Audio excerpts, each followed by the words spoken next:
Hello friends, good morning. તો આજે આપણે એક નવી રેસીપી લઈને આવ્યા છે. એ છે અપરાજિતાના ફૂલ.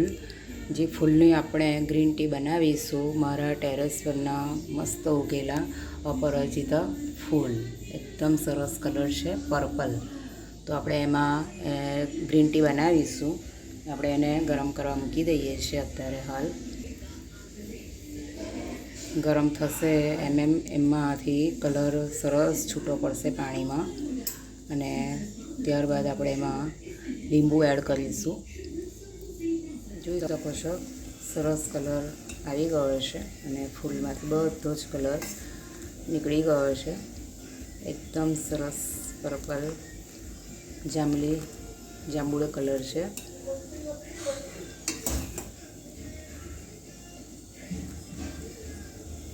આ ગ્રીન ટી પીવાથી તમને ઘણા બધા ફાયદા છે. વેઇટ લોસ માટે ઇમ્યુનિટી પાવર, તાકાત રહેશે અને જોરદાર ફાયદા છે. તો તમે આ ડેલી પી શકો છો. તમારા ઘરે જ આ અપરાજિતા ઉગાડો અને હેલ્ધી ગ્રીન ટી પીવો. ગ્રીન ટી સાથે હેલ્ધી માટીના વાસણમાં સરસ ભાખરી આપણે વઘારી દીધી છે. અને ત્યારબાદ આપણે બેસનના ચીલા પણ બનાવ્યા છે. હેલ્ધી બેસનના ચીલા, હેલ્ધી ચીલા.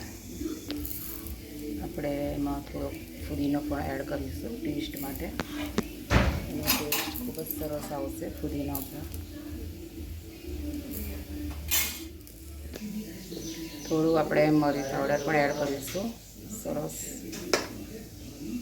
એમાં આપણે થોડું લીંબુ પણ એડ કરીશું ટેસ્ટ માટે. એમાં આપણે થોડી તુલસી પણ એડ કરીશું. આપણી ગ્રીન ટી રેડી થઈ ગઈ છે. સરસ કલર, પર્પલ કલર, સવારનું હેલ્ધી ગ્રીન ટી. તો તમે પણ આ રીતે ગ્રીન ટી બનાવો અને હેલ્ધી રહો. તો આ મારી રેસીપી તમને કેવી લાગી તમે કોમેન્ટ, શેર અને સબસ્ક્રાઈબ જરૂર કરો. Thank you.